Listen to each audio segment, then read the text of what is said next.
Welcome to Mr and Mrs Mishra's world. आज पुओ चिंतार तृतीय दिन प्रथम दिन जो कि एक पार ही थाए से दिन सकाळु पहांतियारू उठिकी समस्ते बंध को जाती आठी गाधोई बाली बाली धरिकी आसती और पूजा करती। सेकेंड दिन होता है निर्जला उपवास। तृतीय दिन रखी था जहाँ भी सकाळु जाइकी बंधरे गाधेकी आसिकी जहाँ पूजा होता है माने 21 प्रकार पनीपरिया सेठी फलमूल भी मिसी थाए आउ 4 प्रकार चना ए सब को लेकी तरकारी करा जाए, पूरी करा जाए आउ ताकू सूर्य को आउ चिल शागुणा को भोग करा जाए था। एटा माँ माने निजर संतान शुभ कामना पई रखी थांती।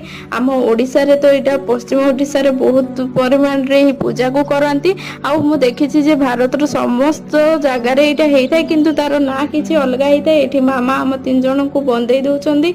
पसंद आसिले लाइक करिवे, सब्सक्राइब करिवे। नमस्कार, जय जगन्नाथ।